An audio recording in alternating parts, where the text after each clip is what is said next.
A gente volta a falar agora de economia e da repercussão dos números do PIB de 2022, agora com a nossa especialista no assunto, Camila Abdelmalak. Camila, boa noite. Afinal de contas, como avaliar o crescimento da economia brasileira no ano passado? Boa noite, Lívia. Pois é, a gente pode começar olhando pelo fato de que a gente esperava no início do ano passado que talvez o PIB brasileiro não fosse crescer no ano de 2022. Então, esse resultado de 2,9% saiu melhor do que a encomenda.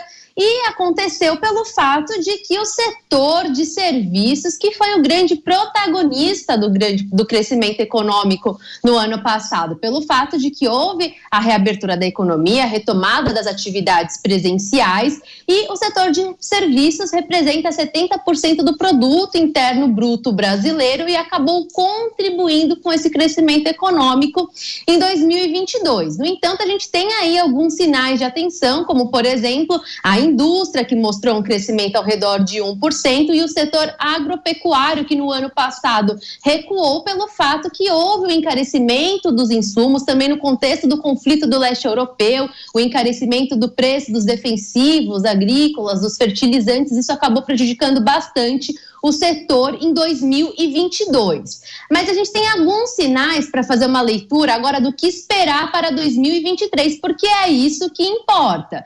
E no quarto trimestre, a gente já viu uma desaceleração do PIB na medição trimestral. Então, no quarto trimestre, na comparação com o terceiro trimestre, já houve um recuo do crescimento econômico. Então, na verdade, o PIB caiu 0,2%, com sinais de esgotamento do crescimento do setor de serviços. E aí tem toda a polêmica em relação à taxa de juros, agora em 13,75, patamar onde deve ficar ao longo dos próximos meses. Por isso que o governo vem pesando nos comentários em relação à taxa de juros, Lívia. Então, a gente tem uma expectativa de crescimento econômico para esse ano ao redor de 0,9%, com essa taxa de juros pesando, servindo como um freio de mão, e o que pode trazer aí algum alento para o PIB brasileiro nesse ano é o setor agropecuário, que deve mostrar uma grande recuperação com essa desaceleração no preço dos insumos. Então, esse setor deve mostrar um respiro, mas o fato é que o setor de serviços e o setor industrial vão ficar à mercê dessa taxa de juros elevada. Haddad, inclusive, ministro da Fazenda, Camila, foi bem enfático hoje. Disse que esse recuo no último trimestre de 0,2% no PIB está diretamente ligado à alta dos juros no Brasil, 13,75%. Você, como analista, como economista, faz sentido essas cobranças do governo para baixar os juros, para incentivar o crescimento econômico? Essa crítica de Haddad faz sentido para você? Lívia, é muito importante esse ponto que você colocou, porque sim, essa taxa de juros elevada acaba prejudicando o crescimento econômico. A gente precisa ver uma taxa de juros menor na nossa economia para a gente ter aí algum reaquecimento ou a chance de surpreender positivamente com um crescimento ali acima de 1%.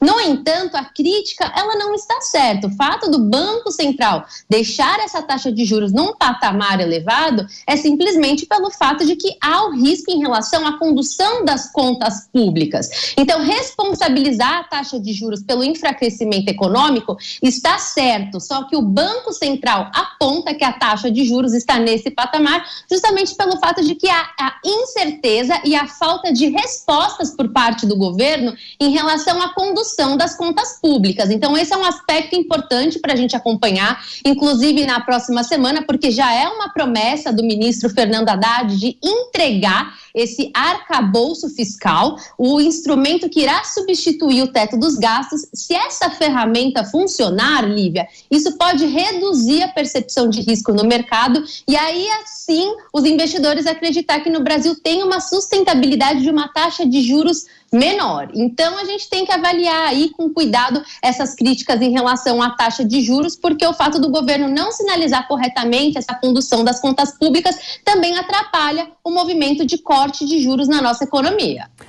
Camila, e o mercado financeiro hoje, como fechou?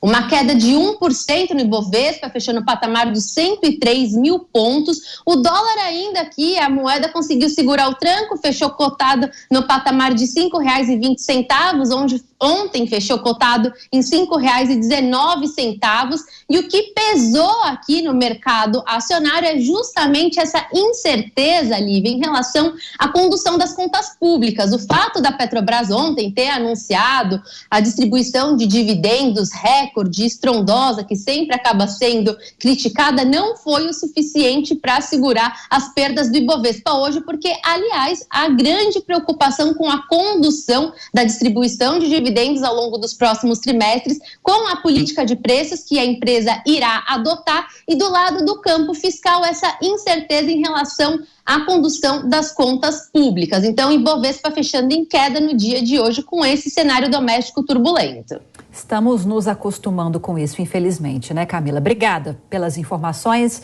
Boa noite para você e até amanhã. Boa noite.